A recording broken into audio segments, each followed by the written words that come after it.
안녕하세요, 기현입니다. 디지털 노마드에서의 핵심은 무엇일까요? 디지털 노마드는 한 가지의 직업이 아니에요. 여러 가지 방식이 될 수가 있어요. 하지만 모든 방식이 딱 한 가지 핵심으로 통하는데요. 그건 바로 고객에게 상품을 100% 온라인으로 전달하면 됩니다. 만약에 어떤 사람이 그림을 그리는 사람이에요. 그런데 그 사람은 그림을 액자 속에 있는 실제 그림을 반드시 판매해야 해요. 그렇다면 그 그림을 실제로 만나서 누군가에게 주어야겠죠? 아니면 누군가에게 팔아야겠죠? 물론 배달을 시킬 수도 있겠지만요. 아니면 오프라인에서 학생들을 만나서 그림을 가르쳐주는 사람이라면 어떨까요? 그렇다면 실제로 어떤 곳에 홍대 어디에 만나서 직접 가르쳐 줘야 되겠죠? 하지만 만약에 진짜 액자 속에 있는 그림이 아니라 온라인상에서의 그림이나 일러스트를 판매한다면요?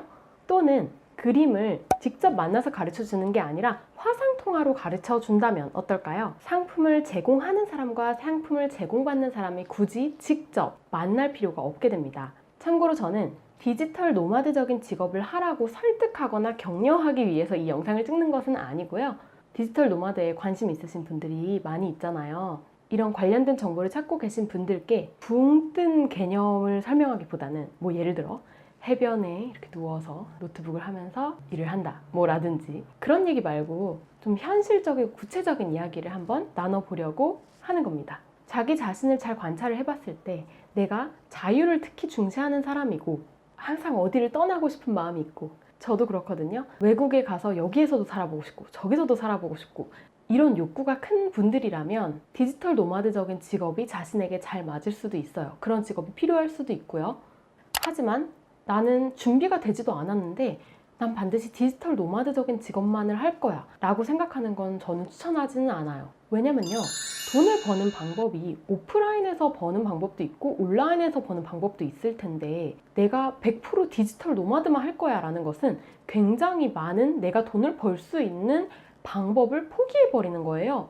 내가 디지털 노마드로만 100% 하겠다 라고 생각하게 되면 일단 로드샵이라고 해야 되나? 웬만한 상점들에서 할 수 있는 아르바이트는 다 할 수가 없게 돼요. 아니면 회사에 출근하는 일도 할 수가 없게 되죠? 또 다른 예를 들어보면 내가 영어 선생님인데 영어를 오프라인에서도 가르칠 수 있고 온라인에서도 가르칠 수 있어요. 그런데 내가 100% 디지털 노마드만 하겠다라는 것은 오프라인에서 가르칠 수 있는 부분을 포기하겠다는 말이에요. 그게 나쁘다는 게 아니라 내가 그걸 포기해서라도 나는 공간적 자유를 얻을 거야. 그리고 나는 그걸 포기하더라도 충분히 내가 필요한 수입을 얻을 수 있어 라고 생각했을 때 할 수 있는 거겠죠. 하지만 내가 정말 진지하게 생각을 해봤을 때 디지털 노마드적인 직업을 원한다. 그렇다면 오늘 제가 이야기하는 5가지 스킬들을 배우게 되면 여러분들이 디지털 노마드적인 직업을 갖는 확률이 조금 더 올라가게 될 거라고 생각합니다. 첫 번째는 디자인 능력입니다.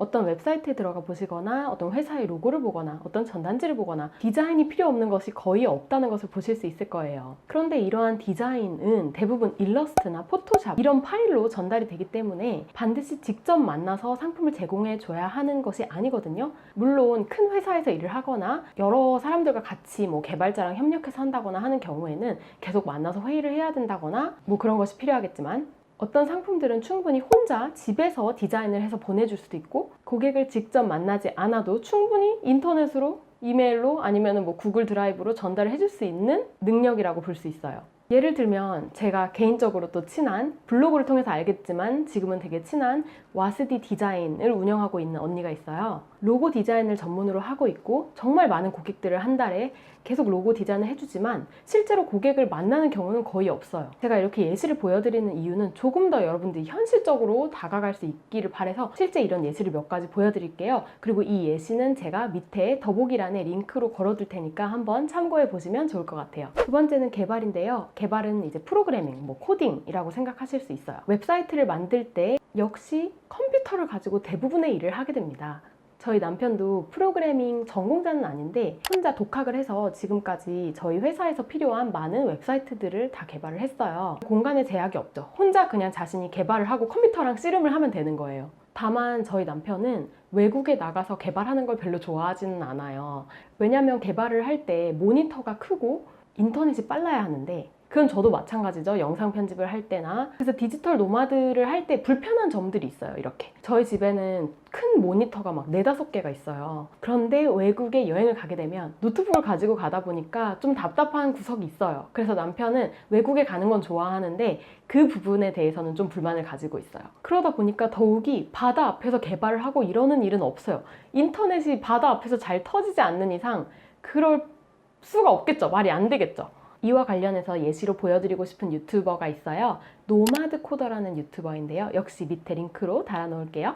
세 번째, 영상 편집입니다. 요즘 유튜브 덕분에 영상 편집에 대한 수요가 굉장히 높아지고 있는 것 같아요. 영상 편집 역시 작업물만 보내주는 거기 때문에 고객을 꼭 직접 만나지 않고도 모든 것이 해결이 가능합니다.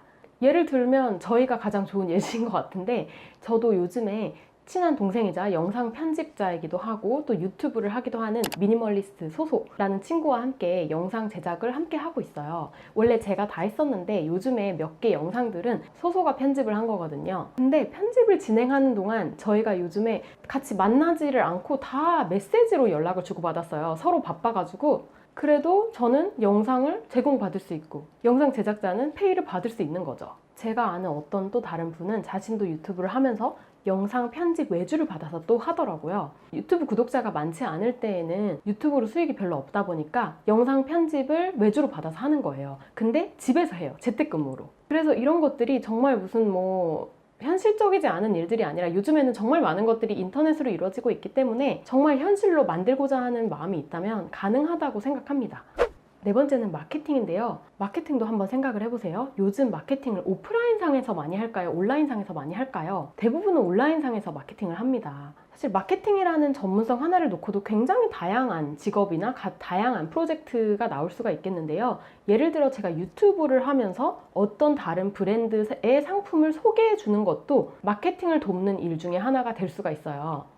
그 외에도 꼭 영상을 만들어주고 이런 게 아니라 마케팅 전략을 짜주는 것일 수도 있어요. 작은 회사가 어떻게 하면 우리 회사 조금 더 홍보를 잘 할 수 있을까요? 했을 때 제가 이렇게 하시고 저렇게 하세요. 전략을 좀 짜드리고 또 실제로 또 진행을 해드리고, 그리고 요즘에는 직접 만나지 않아도 되는 게 화상 통화를 할 수 있는 방법이 너무 다양하기 때문에 화상으로도 충분히 이야기를 할 수 있고요. 지금 저희 세븐아워 회사 같은 경우에도 일주일에 한 번씩 화상 회의를 하고 한 달에 한 번씩 직접 만나요. 한 달에 한 번 직접 만나는 것 외에는 계속 만나서 할 필요가 없는 일들이 많아요. 5번째는 글쓰기입니다. 작가라고 할 수 있겠죠. 근데 작가뿐 아니라 글을 의뢰받아서 그 글을 써주고 거기에 대한 비용을 받는 경우도 있습니다. 저도 책을 출판해 본 적이 있고, 그리고 글을 의뢰를 받아서 쓰고 거기에 대한 비용을 받은 적도 한 번 있어요. 글쓰기야말로 정말 직접 만나서 할 필요가 없어요. 워드나 한글로 글을 써서 글만 보내주면 되는 거니까요. 무슨 영상처럼 오래 걸리지도 않고 글 보내는 거는 굉장히 용량이 적잖아요. 저도 출판을 하면서 출판사 사장님을 만나서 이렇게 얘기를 했던 거는 거의 한 3-4번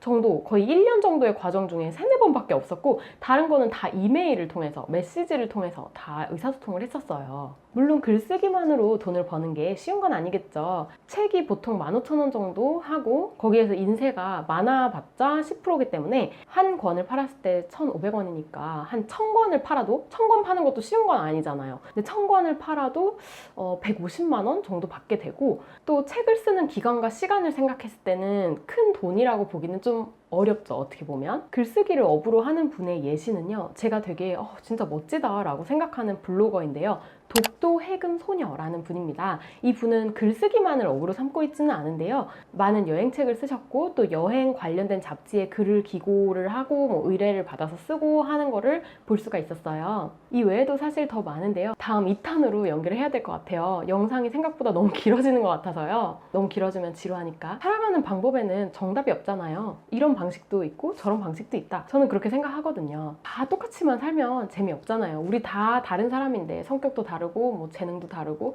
우리 각각이 다 다른 사람인 만큼 나에게 맞는 라이프 스타일을 찾아가는 거는 굉장히 멋지고 가치 있는 일이라고 생각을 해요. 그래서 디지털 노마드라는 방식을 내 삶에 조금 또 활용을 하게 되면 좀 여행을 좋아하시는 분들에게는 충분히 도움이 되는, 자신이 더 만족할 수 있는 삶을 살게 되는 방식 중에 하나가 아닐까 생각합니다. 오늘 저의 영상이 유익하셨다면 좋아요나 댓글로 여러분 의견 알려주시면 정말 좋을 것 같고요. 끝까지 봐주셔서 감사합니다. 다음에 또 만나요. 안녕.